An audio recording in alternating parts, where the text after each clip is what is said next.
In the United States, there's so much happening and so much more about to unfold, so let's try to track it and predict a bit more. Firstly, the President, Joe Biden, he's been seen again. He's returned to Washington. Mr. President, what will your message be tomorrow night? What will your message be tomorrow night?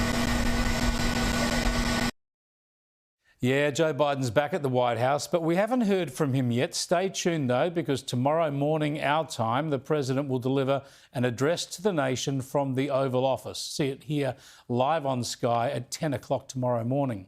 No doubt the President will explain why he withdrew from the contest. He'll try to claim he's achieved a lot as President, and he'll make a pitch for his Vice President, Kamala Harris. But again, if Biden really rated her, he'd tell the nation he was resigning and hand over to her this week. Now, Harris is, of course, the person of the moment. Life has never been better for her.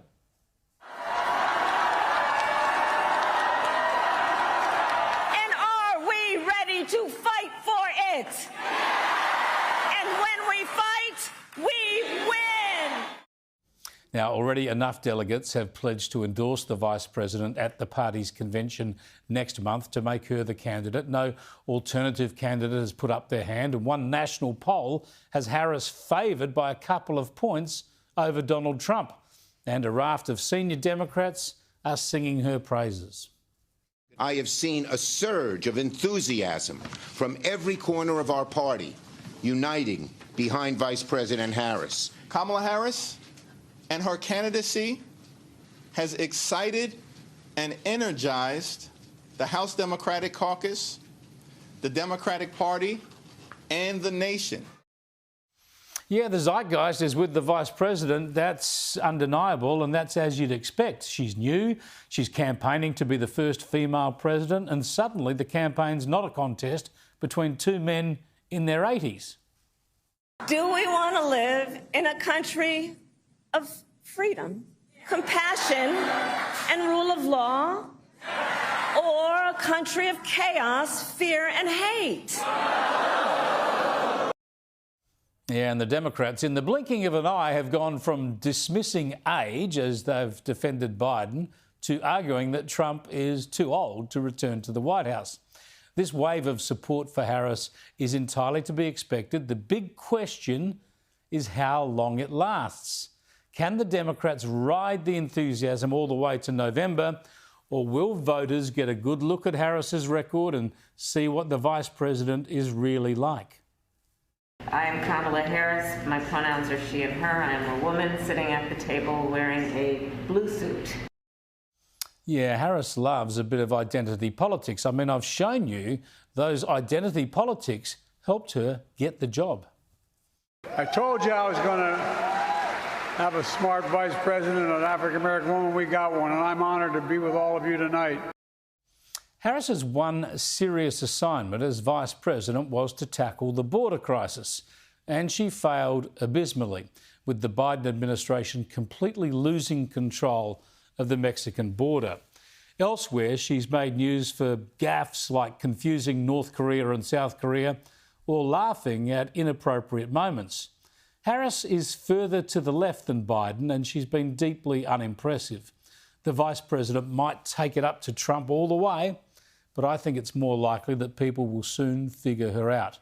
I mean, we've been onto her right here on this program for years. Remember a while back I showed you how one of Vice President Kamala Harris's favourite phrases was often on repeat. I can imagine what can be and be unburdened by what has been. You know? What can be unburdened by what has been. What can be unburdened by what has been. What can be unburdened by what has been. What can be unburdened by what has been. What we can see, what we believe can be unburdened by what has been. What can be unburdened by what has been. What can be unburdened by what has been. Well, at APEC today, she didn't even bother coming up with anything new.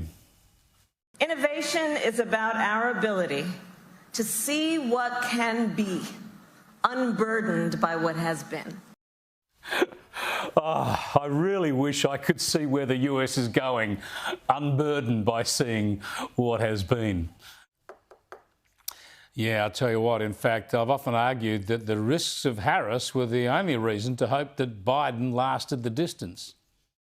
As long as they keep Joe Biden upright, Kamala Harris can't step into the job, which is some relief. Have a listen to her latest.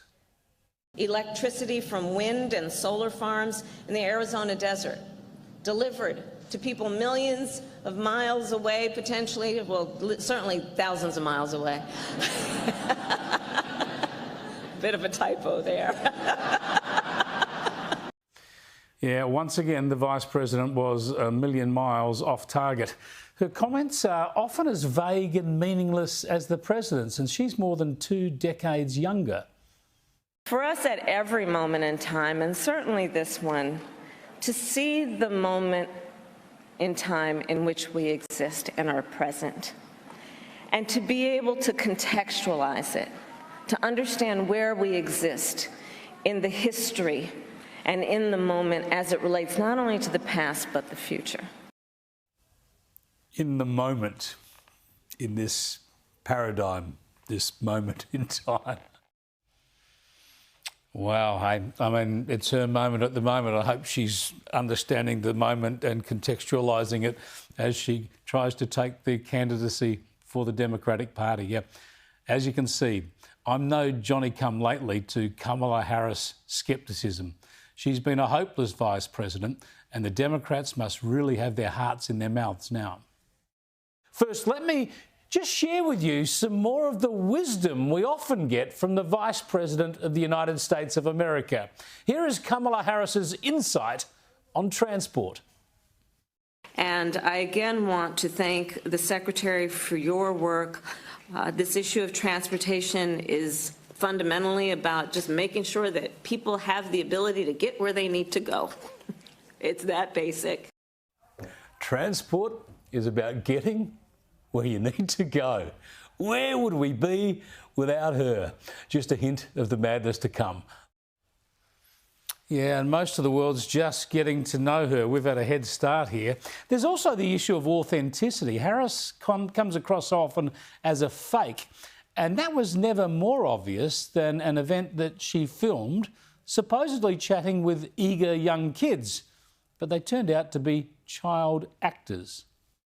Never let anybody suggest to you that you are what they think you should be.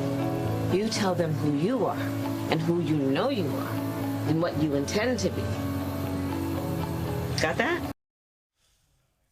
But they were being told who to be. They were actors pretending to hang on to her every word. Hilarious stuff. In fact, it's often been difficult telling the difference between the real Vice President and the sitcom Veep. When we talk about the children of the community, they are children of the community. Well, we are the United States of America because we are united. And we are states. Talking about the significance of the passage of time, right? The significance of the passage of time. So when you think about it, there is great significance to the passage of time. Whatever we have in store cannot be known. The past was once the future. The future is, I should say, unknown. We got to take this stuff seriously as you are, because you have been forced to have to take it seriously. Obesity is a serious disease, and it needs to be taken seriously. You need to get to go and need to be able to get where you need to go to do the work and get home. I hope that clarifies the issue. Dear oh dear, this is going to be fun to watch as Kamala Harris attempts to seize the burden of the presidency, unburdened by her unimpressive past.